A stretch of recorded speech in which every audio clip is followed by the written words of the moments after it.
hear a motion on the floor to increase? Come back in session. Okay. Where's Ralph? I make a motion to move back into regular session at 10:30. All in favor? Aye. And I'd like to make a motion, have a motion made to increase the circuit clerk's payroll by $24,000 for the year and with benefits. He's going to add on another clerk and increase the deputy clerk. Make Make her the chief deputy clerk. So moved. All in favor? Aye. Aye. Motion approved. Do you have it? Do you have to leave by? Yes, I have to be in court in Ohio County at 1:30, so I'd appreciate it. It takes me about an hour and 45 minutes to get back to work. Okay, Yeah, we'll that's fine. take you and then we'll go. This is the prosecuting attorney's office comp time. I know I have some comp time. I just asked since this is my last day with the commission approved, paying me out for my comp time. I don't know if Beth has the actual numbers. I don't think it's that much. I think the total is 426 altogether. That's King Play. So do we need to do that now? Yes, you can approve that. So moved. All in favor, signify aye. Aye. Thank you. It's approved. It's approved, yes. Thank you. I have to go finish some orders. Good luck. Thanks. Yeah. Wow. You guys ever in Morgantown? Bye. I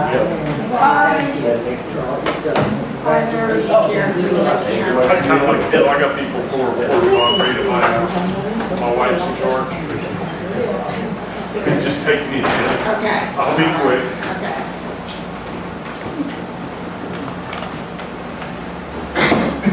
Okay, I just have the monthly report for May. And I have a couple other things that we need to do. I got copies for everyone. Anybody else need a copy? Okay. Everything's pretty much normal in the month. We're down 6.2 inches, 8 inches of rain, which means that another 5/10 of an inch and we'll be headed into what's called moderate drought.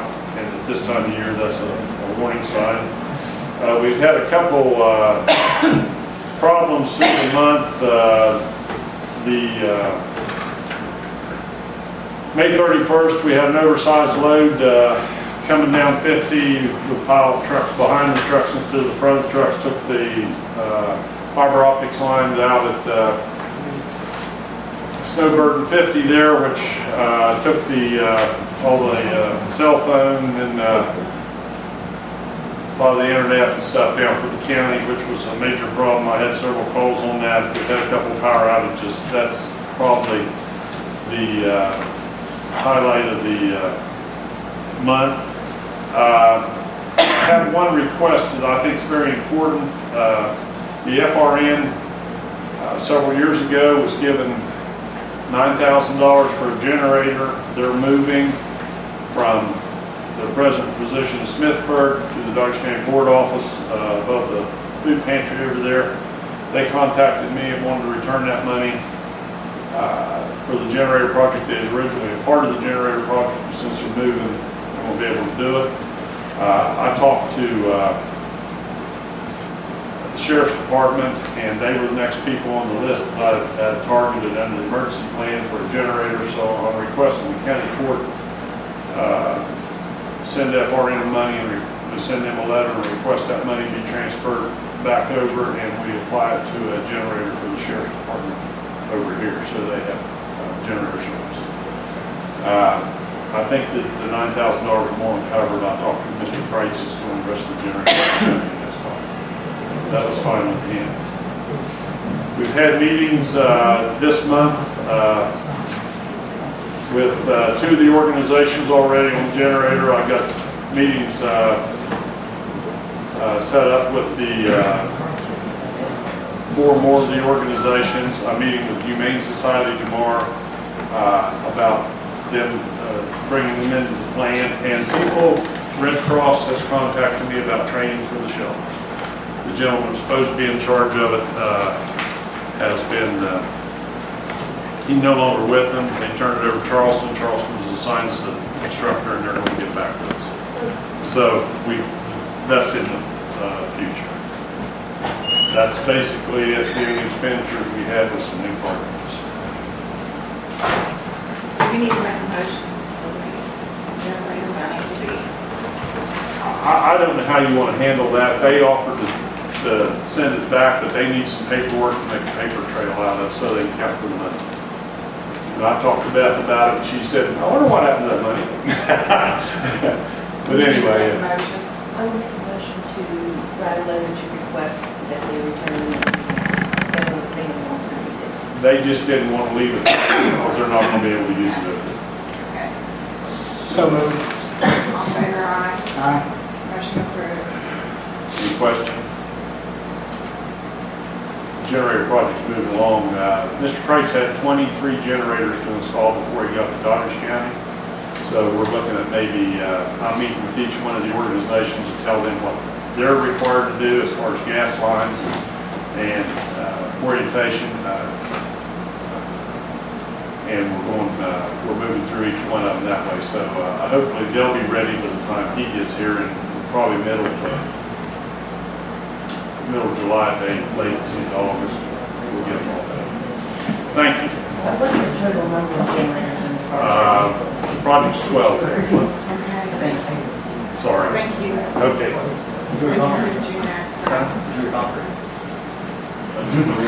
Enjoy it. Enjoy it, yeah. Enjoy My it. wife's pouring concrete.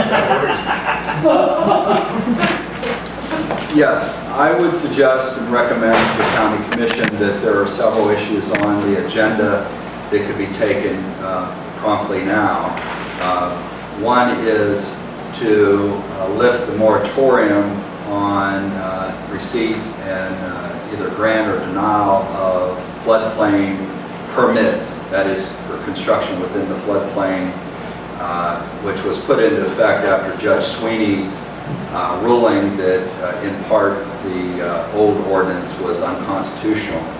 I believe that vote occurred in January of December 18th, thank you. I knew it was either December or January. December 18th of 2012. So that I would suggest is item one. Item two is that under the new ordinance, there should be a motion to appoint a new, officially a floodplain administrator who shall be called the OES Director for Floodplain Management. And then three would be the announcement here in the public meeting of JB's application for a permit within the floodplain that had been previously filed, but they were held up by the stop work order and the moratorium over time, and they have, under the new ordinance, renewed their application. And then the fourth item is a decision with respect to a settlement agreement between the county commission and JB with respect to the circuit court action. And I would suggest that there needs to be a relatively short executive session on that issue before that would be brought to vote on whether to approve or deny it. Okay, so I hear a motion. We probably need to do these one at a time, don't we? Yes. Okay. I will move that since we have a floodplain ordinance in effect now, that we lift the moratorium. All in favor, aye. Aye. Aye. Motion approved. I move that we name Dan Wellings as the OES Director for Floodplain Development. Excuse me, is Is there a conflict of interest because Dan is an elected official as the county surveyor for him? He doesn't get paid for being a surveyor. He doesn't get paid, but he is an elected official, correct? Yes. I was just curious about that. He's not on a salary or Does he wage. get compensation now in some way? He, whenever, No, surveyor. Not as a surveyor, he does it for Really? free. okay. He doesn't get mileage or anything? He does it for free? I think the commission's supposed to request Official. him first when there's a survey for the county. But he gets no You compensation. don't get any money, no. He has no money. Except him. Boy, I don't know many people work for free. Okay, do I hear, We made a motion for all, that Dan be okay, named the OES Director for Floodplain Development. all in favor, signify aye. Aye. Motion approved. Since JB Oil has made application and it has been approved, I mean, it has been, they have met the requirements. Is that correct? Yes, the JB has filed the written documentation. They have provided a flood survey. They have provided the names and addresses of the property owners and adjacent property owners and affected property owners under the ordinance. They've also paid a $1,000 per drill hole fee under the fee schedule for a total of $5,000, which was paid to the Doddridge County Commission. So under the new ordinance, they have put in process a proper application for the county to move forward in processing that application under the new ordinance. And so only here today does there need to be an announcement of that in this public setting. It does not have to be voted upon, but Oh, okay. the announcement needs to be made. Okay. So if we don't need to vote, then we're going to need a motion, right? Okay. Now, as far as the consideration of approval of settlement agreement for litigation, you advised an executive session, right? Yes. And why is that? Why do you go into executive session for that? It's not anybody's personal monies or anything. It Except for concerns the whole taxpayers. county, and I'd like to hear what happened. Taxpayers are gonna pay it. Well, you will hear what happens, and you will also get a copy of the agreement if it is voted through. This is a matter of some legal opinions that this county commission needs to hear with respect to ongoing litigation. So this is private and confidential information that these people need to know about certain opinions that I have with respect to the ongoing litigation before they can interpret the proposed settlement agreement and vote upon it. And we can hear your opinion. Yeah, we'd like another opinion. Excuse me, but by open meeting law, they're allowed to meet with their attorney Right. in closed session. But not, Okay.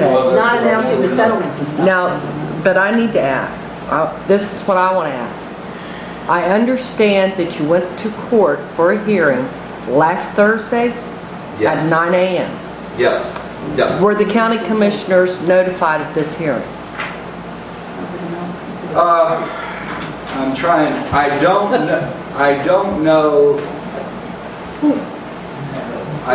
know that they specifically were. Why not? Because it was an initial hearing. But they're your Wait clients. But they're your a clients, you minute, represent them, and you went to Guys. court without taking them? Well, Dan Wellings was advised, Can you- that he knew of the hearing. But it's. Can you explain what happened at the hearing so people will understand what happened at this hearing Yeah. before you go in and discuss Yeah, this? oh, sure, no problem whatsoever. I mean, the history on the JB issue is that Dan Wellings was advised or came to learn that JB was constructing within the floodplain area without having applied for a permit under the old ordinance.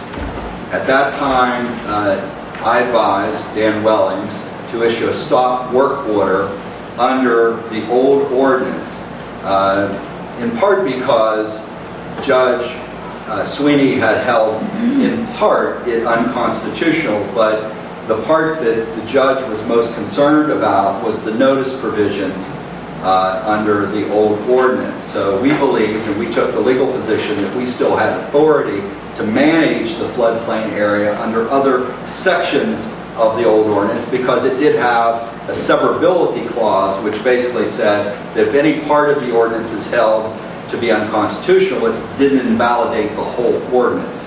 So Dan did issue the stop work order, and JB did comply with the stop work order.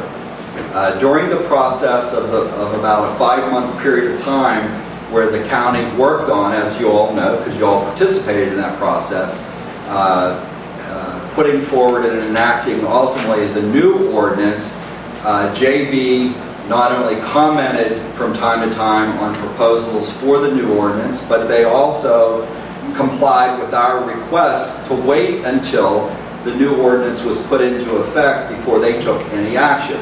Now, late in that process, as I understand it, JB concluded that they were uncertain that the county was going to enact a new ordinance in a timely manner, and did file suit against the county in circuit court alleging certain losses. They had been advised that it was likely that an ordinance would be brought up for vote in May, and they have certain deadlines and economic costs on their side of the fence with respect to their permitting at the state level, and also equipment that they have present on site or close by with respect to the action that they want to take, which could cause the county to be liable for damages, money on a compensatory basis, which might be large. So during the process of the civil litigation, there was discussions regarding a framework of a resolution of the circuit court action, and in my opinion, JB scheduled a hearing to put in course how the circuit court was going to react to their request for injunction and their request for compensatory damages. And as I understood the hearing, that it was simply a scheduling conference for the judge to set forward certain deadlines for filing and submitting certain pieces of evidence or briefs, etc. Prior to the hearing, there was again, general discussions about how it could be resolved to benefit the county, and also, I assume from JB's perspective, benefit them. We announced to the judge at the hearing that there was ongoing negotiations for resolution of the circuit court action, and we advised the judge that more work needed to be done. And more work was done, and we've ultimately come to a proposed written agreement that has been reviewed by Dan Wellings, and it has been reviewed by the county commission, and there are certain aspects of it that need to be discussed in executive session before a vote occurs, just so that the county commissioners present are all understand all the various provisions of the agreement, and particularly certain consequences depending on whether it's passed or not passed, and whether or not ultimately the independent decision of the floodplain administrator and the floodplain appeals board is to grant or deny the permit that JB is requesting. Because there are certain consequences that aren't clearly spelled out in the agreement that could or could not occur. And frankly, to put those on a public record may give advantage to JB, and that's in particular the type of items that need to be discussed in executive session. We can't put everything on the public record because, again, you're filming it, it goes on YouTube, and they can watch these comments as they occur or shortly thereafter. So the executive session is to allow me to give further analysis to the wording of the agreement so that this particular county commission will understand the agreement and ask questions that they may have that may involve this confidential information with respect to certain opinions that I may have about consequences depending upon their action to vote up or down today, or the floodplain administrator's decision to grant or deny, or the floodplain appeals board to grant or deny the permit requested. May I speak? There's one thing that I feel needs to go on public record. If JD has applied and gone through the whole process with the floodplain permit, the new application, what has me concerned is the fact that they altered the floodplain with the original 2 wells that they drilled on that site. They brought, I don't know how many truckloads of gravel. That has been altered. So if they, prior to them applying for the permit, so however this process goes or proceeds, it needs to be known that whatever studies they're presenting to the floodplain or Office of Emergency Floodplain, whatever Dan's title is now, that their particular documents or that particular study really needs to be scrutinized because the floodplain there has been altered prior to them doing this study. Well, I don't... Well, I'm just... Yeah, I understand your concern. I mean, I know that they essentially did a side cut and moved land that was there and also put gravel upon that pad. I can't answer the question today whether or not the gravel was included in the floodplain study that was done by Mr. Gilbert, the expert that they hired to do the survey, and I don't know whether that was considered in his actions or report. But your point is well taken, and I'm sure that you will comment to your floodplain administrator at the appropriate time so that he'll take that into consideration before he grants or denies the permit.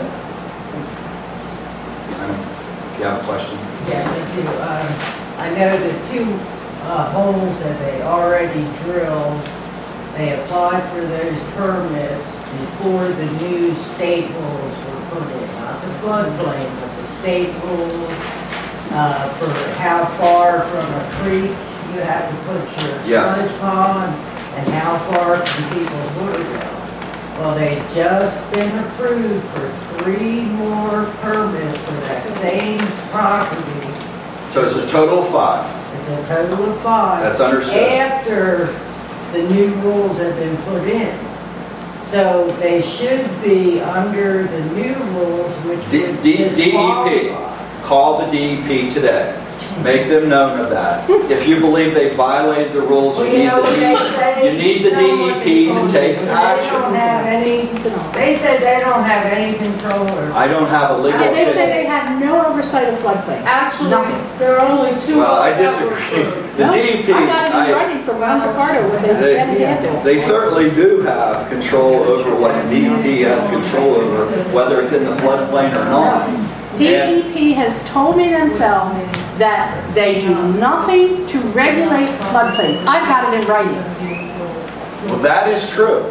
That is a true So if statement. JB has not done things the right way, DEP doesn't care. They just sit there and look at what they're supposed to rubber stamp or not rubber stamp. As it And relates that's to all the they focus on. floodplain, that is a true statement that you've received from the DEP. But there are other things statutorily and regulatory that the DEP has control over, even if the drill hole or the construction site is within the floodplain. So to the extent that they've commented on that, I don't agree with their analysis. They do have still permitting processes, both statutorily and regulatory, that they need to look at. I do not have a legal opinion as to whether or not JB is grandfathered back to the old law on the 3 new wells based on the 2 wells that they drilled. I assume that that's a legal issue. I don't know the answer to that question as I stand here today. But again, your concerns should be voiced to the DEP. And if you don't like what the answer that the DEP is giving you, then you need to activate yourself, either individually or through an organization, to sue the DEP for a mouthful. file suit against the DEP alleging that they have not, if it is your belief that it's true, have not properly implemented statutory or regulatory law or rules. That's your action. I'm not your counsel. Please don't understand. You've not requested legal advice, and there are certain rules that I have to comply with. I'm not your lawyer, but I'm suggesting to you, I've heard you in this public setting on a number of times comment about things that this county commission doesn't control. And I'm just urging you, if you have those beliefs and you believe you have evidence of it, then you need to seek legal redress with a lawyer, perhaps, or pro se, and take other action. Well, if I do that, will you represent me for free? I have no money You to don't, fight you don't need these money, industry. we're taking care of it, don't worry. Yeah, Believe me. no, I can't represent you. I really, not only do I desire ultimately to go back to Ohio County and do my work there, but I'm not interested in that type of representation. Let me But just clarify. there are thousands of lawyers in West Virginia. For example, Mr. David McMahon, who has this landowners group. He's a wonderful lawyer, very intelligent, very aggressive in what he's doing. He believes in what he's doing, and perhaps Mr. McMahon would be interested in that type of project. But just to clarify, you're actually, who are your clients? I guess, can you clarify that for us? Who are my clients? Who are your clients Here. in this whole thing about the floodplain and this? The Doddridge County Commission. Okay, then I guess I just find it very disturbing that last Thursday you met to discuss something that had to do with them being sued, and it did. And they were not even notified to be there. That's Well, worrisome. they were not obligated to be there. But why didn't you notify There them? are many times that attorneys show up at hearings. There is such a thing where as an agent, and he's their agent. Study agency. Dan, you know, Dan Wellings was well advised. Dan knew of the litigation. The county commission has seen the complaint that JB filed. It was not necessary for them to be there. But to be notified that it was going on. I met with, I came down after the hearing and met with the county clerk staff to go over the floodplain ordinance to make sure that they understood how it should be implemented, to make sure that we were complying with the new ordinance. Well, for the record, county commissioners, I think it would be prudent that any time your attorney represents you on your behalf in any kind of negotiation, that you might want to ask to be notified. Your concern is noted. Nobody knew about the Thursday, as far as the clients. Right here, motion go into executive session. So moved. Favor aye. Aye. That means.